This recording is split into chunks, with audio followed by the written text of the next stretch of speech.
Earlier, we were jumping ahead to a talk on biohacking, but it is my absolute pleasure to introduce the speaker now who will be honoring us with this talk. I would like to introduce Jamie Metzl to the stage, our final session of this very full, very insightful conference. Jamie will be speaking to us about the great biohack, how AI, genetics, and biotechnology revolutions will transform our healthcare, lives, work, and the world. It sounds like we are in for a treat. Ladies and gentlemen, let's welcome Jamie Metzl to the stage.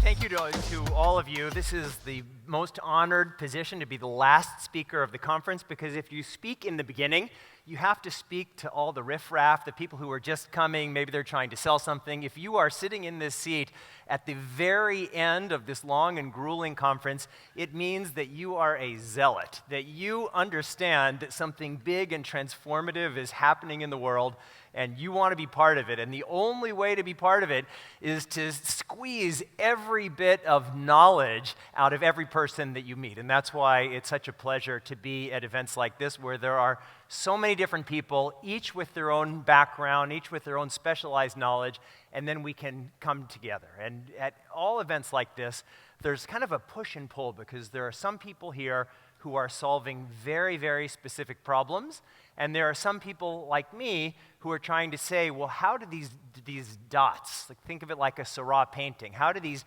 individual dots add up to a bigger picture? And so what I'd like to do in my short 20 minutes with you today is talk in really big picture terms about what all these individual pieces of this story might mean, to talk about some of the applications, particularly in the life sciences, and then at the end, just some general directional ideas of how we can individually think about next steps. So if that sounds good, let's roll. And so to understand where we are now, we need to understand that in context. We've been talking about these incredible technologies and all of these generative AI systems and LLMs. But when we think about it, well, what are the instructions that are underpinning all of this code? Well, it's dependent on written human language. So in that way, you'd say, well, this is part of the 5,500 years of written human language. But on the other hand, if we hadn't domesticated plants and animals 10,000 years ago, we wouldn't have had specialization. We probably wouldn't have had written languages. And so you realize that the entire history, the progression of all of human technology is embedded in the technologies that we are talking about today. And I think the theme of pretty much every talk, at least the ones that I've gone to, is that this is not a story about AI or technology alone. It's certainly not a story about humans alone, but the story is humans plus AI. It's this part of this bigger story of humans co-evolving with our technologies, which we have done for tens of thousands of years. Our biology in many ways reflects our technology. Because our ancestors learned to cook food, our stomachs and our GI systems evolved differently, freeing up the ability to reallocate energy to our brain. And that is the history of humans. But I will make it start a little more recently, 100 years ago, to just, again, to position this moment in a historical context. So 100 years ago, there were about 2 billion people with a 15% literacy rate, roughly. And so that means there were about 300 million people with the ability to share knowledge beyond the immediate communities around them, which was a lot relative to what had existed before. Today we have 8 billion people with about an 85% literacy rate, so that's about 7 billion literate people on planet Earth. And every person, when they solve a problem, is able to share that knowledge with people all the way around the world, because we are networked with each other. When we learned in elementary school about those earlier ages, the Copper Age, the Bronze Age, the Iron Age, and we all learned that they showed up in different parts of the world, sometimes thousands of years apart.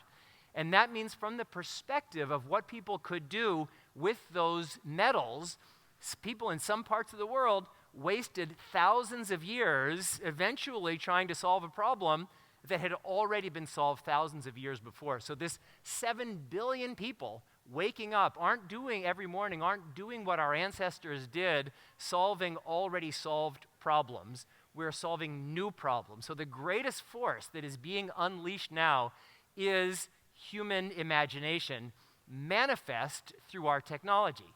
And just as I mentioned with writing and earlier technologies being embedded in our computer chips, what we are experiencing is a time when all technologies are embedded in other technologies. All technologies are inspired by other technologies and inspire other technologies. Just to use a very basic example, we have our computer chips, which make the computing revolution possible. Computing makes the AI and machine learning revolution possible. With the tools of AI and machine learning, we are interrogating biological designs that have evolved over nearly 4 billion years. And then using those designs, we are designing better and more efficient computer chips, which ... give us better, stronger, more powerful AIs, which let us understand more of the secrets of biology. That's just one example, but really this is the case across the board. And because of that, because technology is compounding, what we are experiencing is this acceleration. Exponential is this now overused and cliched term, but this technological change is accelerating. You've seen it pretty much in every presentation that we've seen over these last couple of days. Everything is speeding up, and it's only going to get faster. And we've seen it, again, with every example. One example that we've heard a lot about, and I think a lot of people now have heard a lot about, is this story of DeepMind, and starting with AlphaGo, beating the world's Go champion in 2016, and then AlphaZero, which wasn't fed like AlphaGo, the digitized games of Go by human Go masters. 1 year later, in 2017, after 4 days, AlphaZero taught itself to play Go and beat AlphaGo, which again had beat the world champion the year before, and then the beginning of AlphaFold, trying to solve this very complex problem of protein folding. And maybe you all know this, but when we sequence a protein, you get a string of letters representing the amino acids, but you don't really know enough to predict how this protein will function, because protein function is based on the string of letters and on the shape. And so predicting the fold of a protein based on sequence letters is a really, really big deal. There's a competition every 2 years, and in 2018, AlphaFold entered that competition and came in 20th place. And in 2020, 2 years later, it entered with a rejiggered algorithm and not only won this competition, but won so handily that Nature magazine said the protein folding problem had been solved. And then, I think maybe you've all seen in 2021, Google DeepMind released the predictions of 350,000 proteins. And so if you assume, which is by the traditional method of X-ray crystallography, it can take around 3 years to characterize a single protein. So 350,000 proteins times 3 years, that means that it was roughly 1 million years being thrown back into the pot of human innovation. 1 million years of human thinking time, human creativity time. Excuse me. In 2022, DeepMind released the predictions for 214 million proteins. And so if you do the math, that is 214 times 3, 614 times 3 is 14 times 3. You guys are all so smart. All right, I'm going to have to do it myself. So anyway, roughly, I can't believe all you brilliant people, you right there.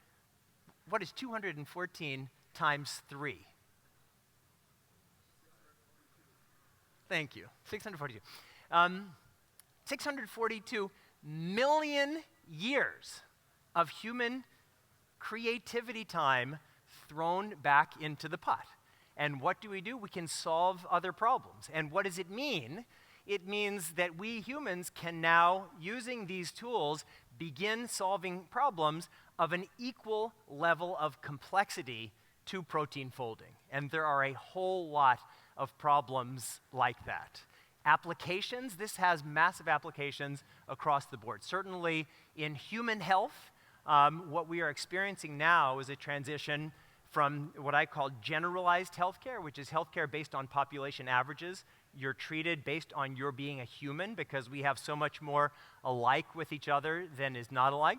But we're moving to our world of personalized or precision healthcare based on each person's individual biology. You're treated not because you are a human, but because you are you. And then we have treatments, whether it's cancer therapies or pharmacogenomics or gene therapies, or all of these interventions based on you, not as an N of 8 billion as a human, but an N of 1, because you are you. But how do we know you are you? We need a lot of information. We need your biometric information. We need your personal history, your family history, all of the traditional tests.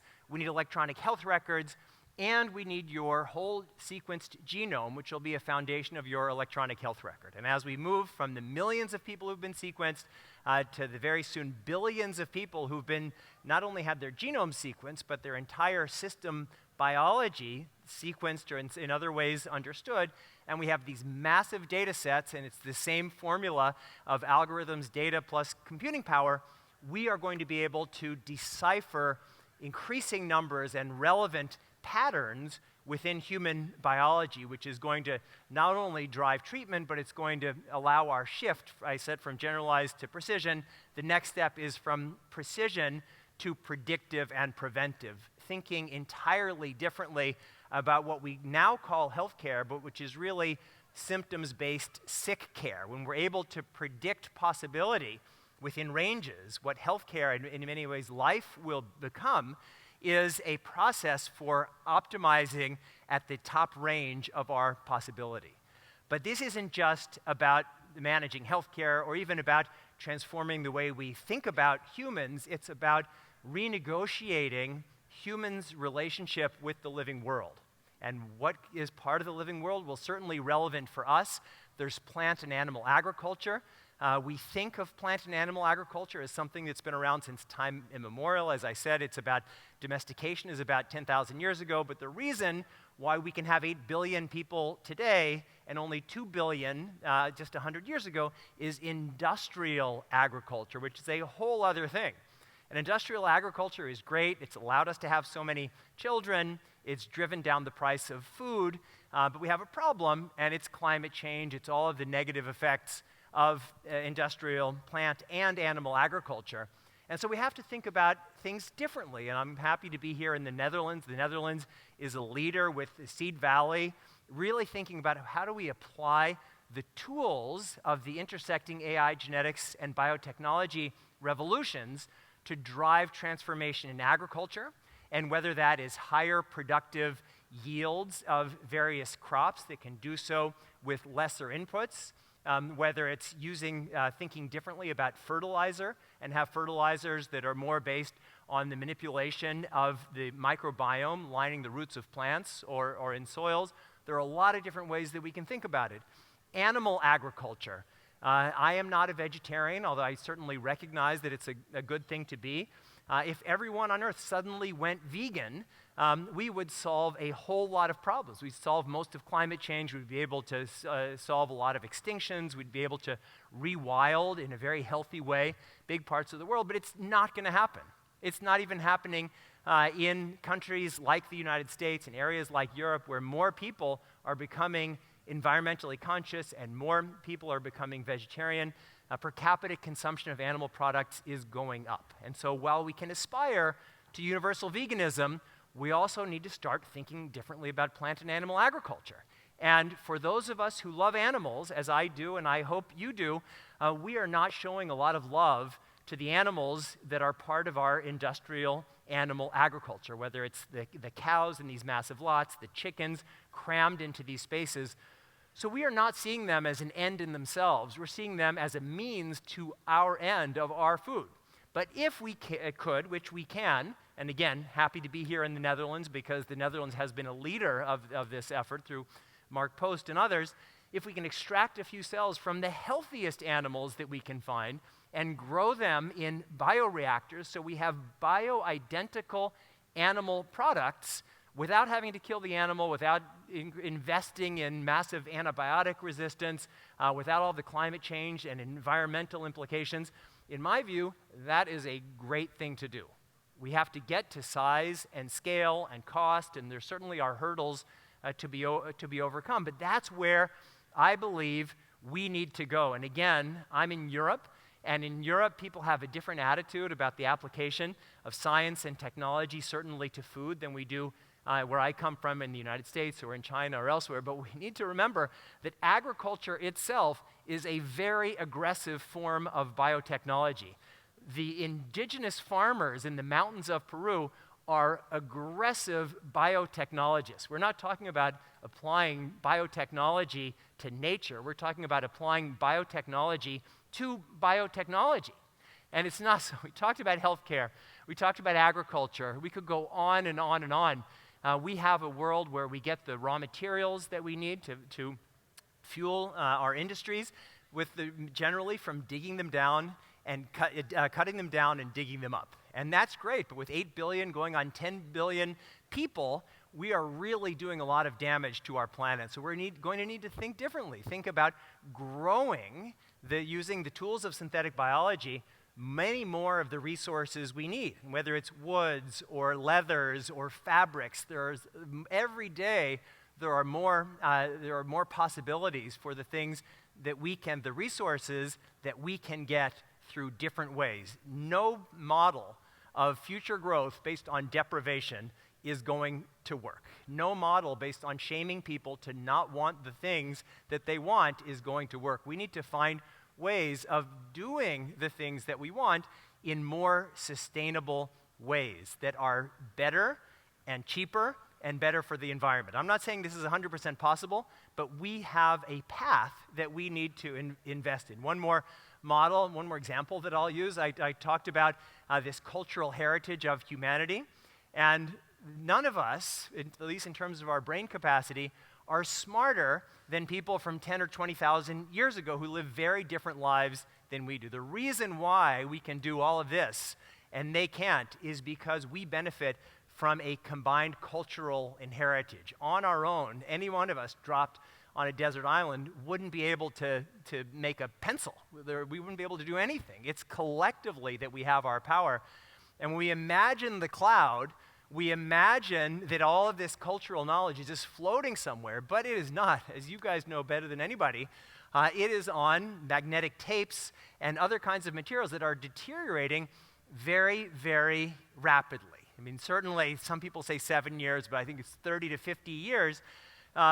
And every couple of years, we're generating more data than all of human history up to that point. And so we really need to think differently about certainly long-term data storage, but just data storage in general. And there are lots of different ways of thinking about this with new ways of new chips, as we've discussed earlier. But one of the things we can just borrow from biology. DNA is 1 million times denser than silicon. Unlike 30 to 50 years for silicon, under the right conditions, DNA can store data reliably for up to 5 million years. We don't need to reinvent nature, but certainly we would benefit from learning from nature, of tweaking nature in ways that can meet our needs in more sustainable ways. All of this is very exciting, but it also comes with dangers. What we're talking about are manipulating biological systems that we don't understand all that well, which is the whole history of our species, but we certainly should be concerned. Issues of diversity. Diversity, we talk about it sometimes as a ways of making sure that our workplaces and our universities look more like the diversity of us. But at its core, diversity is the random mutation in the Darwinian evolutionary formula. Diversity equals the resilience of our or any species. And so if we do things even that seem really great things, like increasing agricultural productivity or reducing our disease burden, and we get the diversity issue wrong, we could be adding a lot of risk to our species. Also issues of equity. If some small percentage of us zoom off into some other world and we leave everybody behind, it's not just going to be bad for those people, it's going to be bad for all of us because those people aren't going to stand it. And we all are beneficiaries in living in more stable, secure society. So there are all of these incredibly important drivers, and that's why the core message, my core message, and I think all of you share this, this is not a conversation about technology. Technology is what certainly is bringing us here. It's the World Summit AI. But ultimately, this is a conversation about values. It's about our values. And so, as I promised, I don't have so much more time, and sorry to go so fast, but here are 5 ways that I think that you all, and I hope you all, will just at least think about this. So, one is we are at an inflection point in human history. And so we are all going to have to learn a whole lot very, very quickly in a world where technological change is accelerating. And there is no possible way that any of us can do it if we are only learning in our lanes. And so I scare people when I say this, because everybody has these busy lives. But I believe that every person, in addition to learning all the things that you are learning for your specific function, whatever that is, need to spend 2 hours, at least 2 hours a day, learning things in adjacent spaces, because your disruptors are not in your line of vision. They are all outside of there, and you don't know where they are, but we really need to be aggressive learners. Second, I talked about humans plus AI, which I think is the model, but how do we think about it? And so one way is that certainly for every company and every person, you can break down what you do into a series of tasks. We'll do it on a personal level. Whatever your job is, you could say, well, my job can be broken into these 10 essential tasks. And then for each one of those tasks, just map it out. You can put it on a piece of paper or whatever, and say on a scale of 1 to 10, 10 years from now, for this specific task, is this going to be a more human task or a more AI task? Anything that you think it's going to be a more AI task, you need to be figuring out for yourself or your company, well, how do we make sure we have AIs doing that well?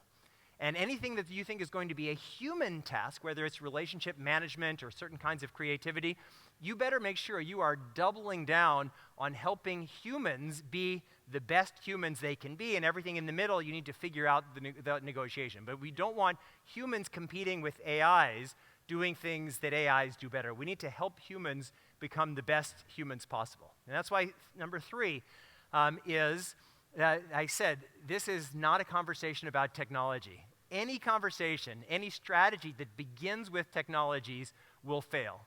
The conversations must begin with values and goals, and then the technology follows. The technology has to be used in support of values and goals.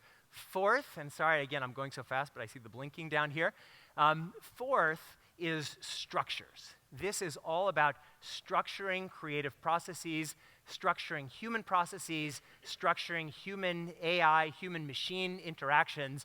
There's a lot of chaos that will seep in, so we really need to think structurally, and whether that's on an individual level, whether it's on a corporate level, on a national level, or on a global level. And then fifth point is leadership. This is all about leadership, and it's leadership really at every level, and wherever you are, whether you're at the bottom of some hierarchy or at the top, everybody is parts of lots of different hierarchies, and we have different positions in them, but you have to, and we all have to think ourselves as leaders driving this change, because one thing that is absolutely certain, and I'll leave you with this, is that if we want to live in the best world that we can imagine, where humans and the machines we have created are cohabitating and co-evolving in the best possible way, we've got to build it. Thank you.